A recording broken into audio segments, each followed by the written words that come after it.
Alright, man, so check it out. A lot of people be like, oh man, I need this amount of money. I need so much money to travel, bro. This is a TED talk that I was watching earlier. Then I was like, man, I might as well just react to it.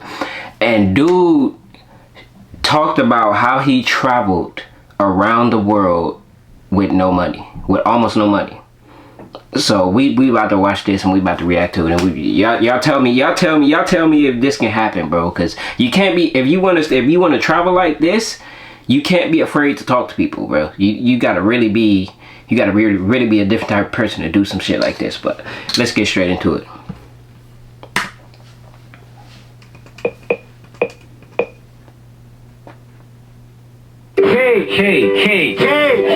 Hey guys, I'm Tom from Croatia, and in the last couple of years, the world has been my home.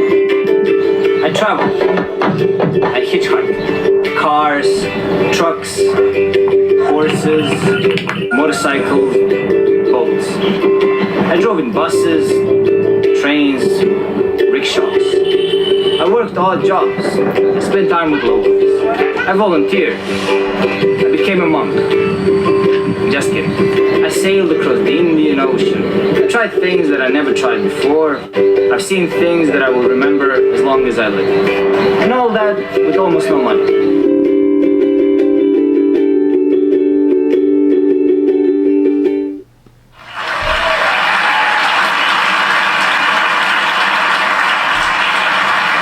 That's pretty much it, actually. Thank you very much. No. Most of the people, when they see this video, they react with, wow, I wish I could travel like that. And the thing is, most of us actually can. Before I started traveling, as Andrew said, I was a stockbroker working 9 to 5. I had a lot of money. And then the crash came, 2008. I lost my job, I lost the money, and I lost the meaning. At that time, I discovered one website called Couchsurfing.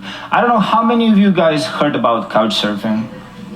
Okay, how many of you haven't heard about Couchsurfing? I haven't heard of that shit. Okay, for you guys, it's an internet website that allows you to host travelers in your own home, and at the same time, it allows you to stay in other people's homes while you're traveling yourself. When I was hosting people in my apartment, over 150 of them, by listening to their stories and seeing the spark in their eyes, my thought was, wow, I wish I could travel like that. But I was afraid. The world is a very dangerous place, at least according to the media, our education, our family, church, and so on. I was afraid of leaving my comfort zone and going by myself into the unknown world. And I was also afraid of not having any money. And then the people that I hosted in my apartment told me two amazing things. First of all, you don't have to be brave to travel. You just have to have a little bit of courage to start, to leave. And the other thing they told me is that you don't have to be rich to travel. Actually, all expenses while you're traveling fall into three major categories. First is transportation to get from point A to point B. The other thing is accommodation. And the last is everything else, food, drinks, and so on. And they told me if you minimize those three expenses to some minimum, it can be actually cheaper to travel than live in your own city. I listened to them, and for the next 5 years, I've been traveling around the world with almost no money. And this is how I did it. First thing, I hitchhiked. Apart from being free, apart from being really fast, it allowed me one amazing thing, to have an adventure between point A and point B. Now, how many of you guys have ever hitchhiked, maybe? Okay, well, quite a lot. I've never did that. What are you doing? Okay, I'm gonna play you a short video called Hitchhiking Guide, just to tell you a few unwritten rules about hitchhiking and some of my experiences.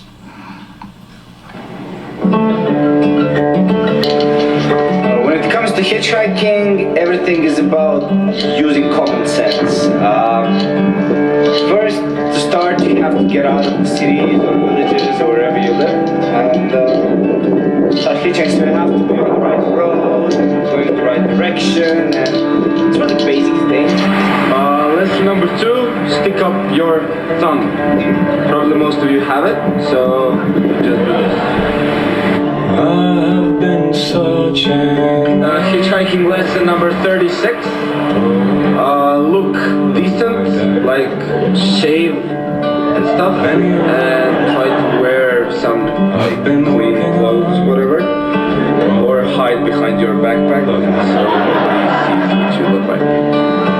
Lesson number 54.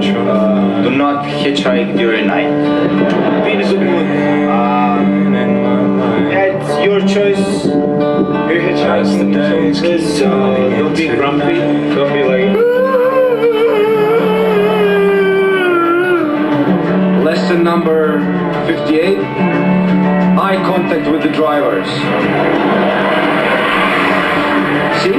This one nearly stopped. So yeah, don't hitchhike alone. I have a friend that I hitchhike with. Meet marijuana. What the fuck? Lesson number 21.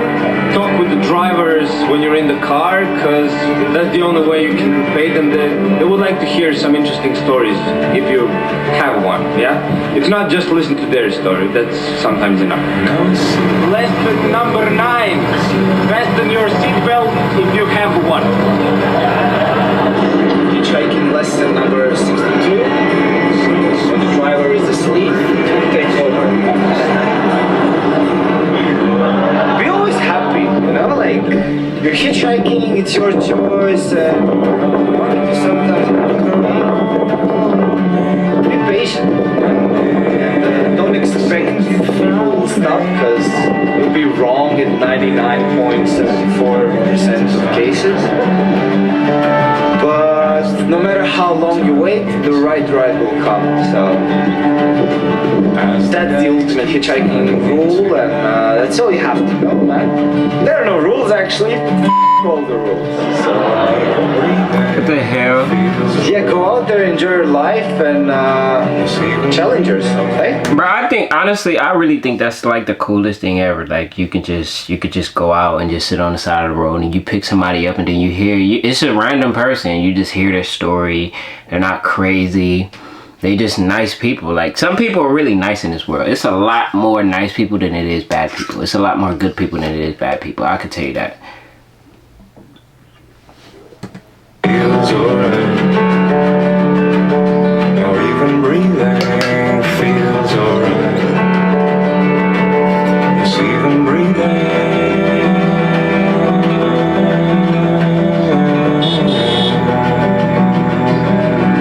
feels alright.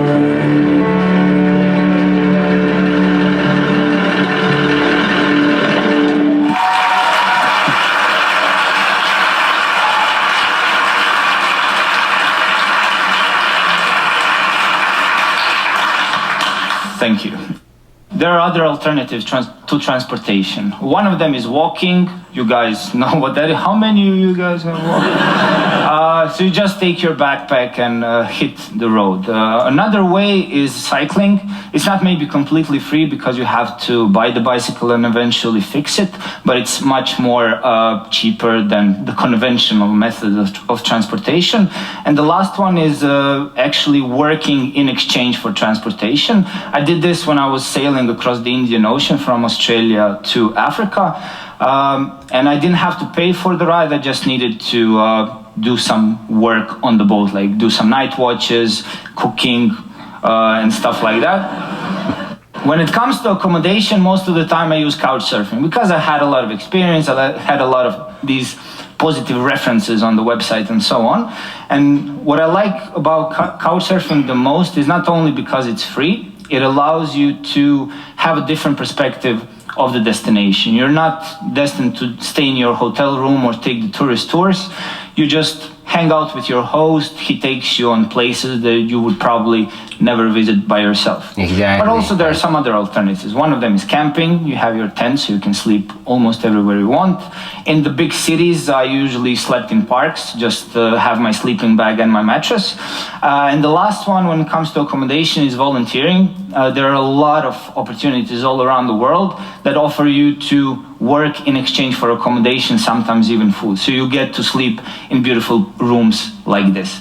When it comes to all the other expenses, one of them is food. In rich cities, in rich countries, I usually buy food in supermarkets, which is the cheapest way, and just eat on the street. You can also cook with your host, which can be pretty unique experience. What the hell? To say the least. These are Germans, actually. Yeah. Sorry. But it was pretty delicious, to say the least, and one of the cheapest. Yeah. Another thing is dumpster diving. Maybe over 40 to 50% of the food that is being produced is being thrown away. And a lot of people have a problem with that, so they go to supermarket bins after the closing hours and just take all the food that is not going to be sold day after. And when it comes to drinks, booze, the usual, try to avoid the bars and the restaurant and drink in parks. This is how you can travel really, really cheaply. But one other thing when it comes to traveling is that you can earn money while you're traveling. How to do that? I did it a couple of times. One of them is busking, playing the guitar on the street. I'm not a musician. I know like probably 4 or 5 chords and 4 songs. So it's like repeat all, like people are passing by, so they're like, they don't really know. But the most important thing is to have a story. I always had my small carton board, which I wrote, actually somebody else wrote in a local language, where I'm from, what I'm doing there, what's my story. And I think that's what people donated a little bit of money, some sandwiches, sodas, and so on. You won't earn a lot of money by doing this, but it can get you through the day. One other way is to write. You can write a blog, open up a Facebook page. After a while, you can maybe write a book, and so on. But what brought me largest amount of money is actually going to Australia. This is a job I worked in Australia. I call it professional traffic diverter. It's a very hard job, as you can see. You tell people, please go this way, not this way. I mean, if they're blind, Yeah. So for this, I was getting paid $20 an hour. Damn. I'm sorry. I know you hate me and all that. But, oh well. Bro, you can't even get a job nowadays that's $20 an hour, folks. Like, this shit crazy, but it's like that's such an interesting life. Like, imagine you just do that, and when you an old grandpa, you got kids and you got grandkids, bro. You tell them the stories that you had, bro. Like, it's crazy that you even did that. You were just so brave to do that. Like they got something called I'm gonna put it down. It's called World Packers, where I think you just pay for your flight, but they might give you free breakfast or free food, and you gotta do work. Sometimes it's farming, sometimes you helping somebody with social media, you could be helping somebody with a party or something, bro. You just help them with something, and that's it. That's all you do. Like, it's crazy, but they got things now where you just pay for your flight, you ain't gotta worry about nothing else. You got free rooms, and everything else is free, bro. You just gotta do a little bit of work. You feel me? I think that's a cool ass life. Plus, I had food and accommodation included. No, I know. And actually, one information, this was on my round the world trip. It took me 13 days of working at this job to pay off 8 months of traveling from Croatia through the entire Asia, reaching Australia. So 13 days of work in exchange for 8 months of traveling. So, what have I learned on all these trips? Have I found the meaning of life and so on? That's what my mom asked me, like, we were really scared for all these years, but was it worth it? And my answer is always definitely yes. I've learned a lot of things. Most of them are just like some personal nature things, so I won't be talking about that. But I also learned some general truths, so to speak. I learned not to trust media and all their horror stories. I learned that we should preserve our earth, like it's the only one we have, and the only one with chocolate, right? I learned to tear down my prejudices, That was probably one of the most important things.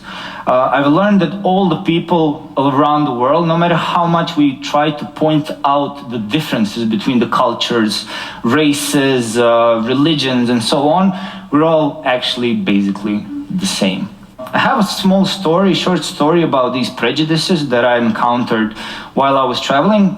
When I was leaving Croatia and heading on my round the world trip, everybody was telling me, be careful. It's very dangerous, you know, you're going to hitchhike, you're going to sleep in other people's homes and stuff. But it's crazy, bro. Like, people tell you this stuff, and you go to the place and then you realize it's not as dangerous as you think. It's not really that dangerous as long as you being smart, bro. Don't walk at nighttime with headphones on, bro. If you by yourself, make sure you watching your surroundings, bro. You ain't just willy-nilly like you know the place, you feel me? Like when I went to Colombia, everybody was like, bro, you gotta be careful, man. They got the Medellin cartel out there, bro, and they might kidnap you and bro, let me tell you something. I met somebody from the cartel in Colombia, right? And he spoke English and Spanish. You know what he told me? He said, bro, the cartel is not gonna mess with you if you not fucking with their money. Because if you don't mess with them, they're not gonna mess with you because they just got money to get. They just focus on getting this money. That's all they focused on. And if you mess up the money, then they come for you. Or if you mess with somebody that's from the cartel, then they come for you. But if you're not messing with the cartel, you're not messing with the drugs, you're not doing that, you just going to the club, you having fun, you doing adventures, bro, it's most likely nothing's gonna happen. But don't be having like no bunch of jewelry on and stuff like that. Like, you gotta dress like you poor, bro. Like, you just gotta dress like you broke. And people ain't even gonna look at you. They gonna look at you because you a different skin tone. You not from there, so people gonna be naturally attracted to look at you. You feel me? But it's black people in Colombia too. You be surprised. Yeah, bro. I was in a club. I forgot what the name of it was, but if you go to Medellin and you go to the strip, it's I forgot what it is, but we walk up, you go in, and it's like a bar downstairs. I don't know what it is. If you know what it is, put it in the comments down below. But it's like a bar downstairs, and then it's a stairway on the left side. Then you walk up, and then it's a whole room. It's a whole like club, and then we went all the way to the back. All the girls in there was black. And I was confused. I was like, wait, they have black people that don't even speak English? They were like, yeah. Then I was talking to one of the girls, and she was like, yeah, you got to go to Cartagena if you really want to see black people. You really want to see a culture that's crazy. You really want to see the history of Colombia. And I didn't even know that Cartagena, Colombia was where they used to do the trades for slaves at. That's what they used to do, the trades for slaves at, and buy and sell a lot of slaves. So when a lot of people ran and disappeared, and then they ended up in Colombia, they learned Spanish, they learned the language, and then they just stayed there forever. So that's why there's so many black people there now. Like, but you know, you gotta just get out the house, bro. You gotta just go do something, bro. Because don't listen to people say, oh, it's dangerous. Yes, everywhere you go, it's gonna be dangerous. But most of the time, if you a girl, make sure you just got somebody with you. It's more dangerous. It's dangerous, but like, don't walk by yourself at night. If you don't know where you going, don't go over there at night. You feel me? Like be realistic, bro. Like, it's not as dangerous as you think. I promise you, it's not as dangerous as you think. You can be good. That in Croatia, it's still okay to travel, you know, but as soon as you cross the border, enter into Serbia, you know what Serbians are like, you know? Be very, very careful, somebody might kill you. And I'm like, okay, thank you for the warning. And I cross the border, enter into Serbia. Amazing adventures, amazing people I met, people picking me up, taking me out, sleeping in their homes, really, really amazing experiences. And I was leaving Serbia, heading to Bulgaria. I was driving with one driver, and I'm telling him that story, like how Croatians were warning me about Serbians. And he's like, oh, brother, you know, that's complete nonsense. Croatians and Serbians, we're all brothers. But Bulgarians, oh. When you cross the border, enter into Bulgaria, you know what Bulgarians are like. A lot of gypsies, man, you know? Be very careful, somebody might kill you. And I entered Bulgaria, the same story all over again. Amazing experiences, people were just extremely friendly. And then I was driving with one truck driver going towards Turkey, and I was telling him the same story, like how Croatians warning about Serbians, Serbians about Bulgarians. And he's like, oh, brother, you know, that's complete nonsense. You know, Croatians, Serbians, Bulgarians, we're all Balkan brothers.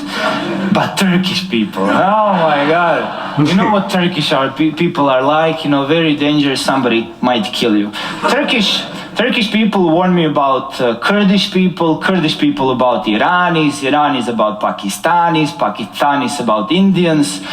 Indians didn't warn me about anyone. I don't know. It's like the last frontier or something. Beats me. But yeah, it wasn't only a travel lesson, but maybe a life lesson, like not to trust all these horror stories people were telling me. And one also interesting thing, when you come back home, like people are kind of afraid of leaving because they don't know what's going to wait for them once they come back. There's a big probability you will be a star when you come back. You know, everybody will buy you beers. Girls will be like, ooh, you know, he's been traveling. But after a while, kind of gets boring. Like you're tired of telling your own story. People are tired of listening to it. Like this post-traveling depression kicks in. And then you actually have three options. One of them is just settle down to your old lifestyle. You have still your old friends, they're still talking about the same things, going to the same places, maybe you can get your old job back, and after a while it's okay, you know, you feel safe, you know, you're living there, but kind of miss that guy who's been traveling, you know, who's been having this intensity wherever he goes. The second option is to take your backpack, say, I cannot live here, and just head back to the road. And you will have that intensity. You will meet amazing people, have adventures every single day. But after a while, you will miss something. You will miss belonging to a story. Your friendships will be intense, but they will be short-lasting. Your relationships will last as long as your visa for a certain country does. You will miss having a home. And the third option is actually the balance of these two.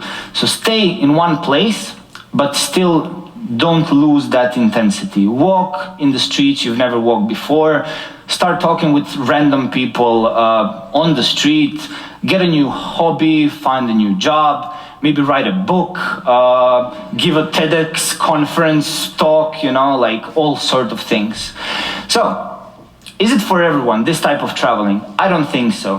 With all the amazing things that this kind of traveling can bring to you, there are also downsides. It's a big chance that you will be lonely, that you will be hungry, that you will be sick, that you will be homesick, but it all comes down to your gut feeling. If after all these ideas and all these knowledges, you still have that, wow, I wish I could travel like this, then you should definitely do it. Then you should forget about your fears, disregard the fact that you're broke, and just leave, head to the road. Because like that famous quote says, in 20 years from now on, you will be more disappointed by the things you didn't do than by the things you did do.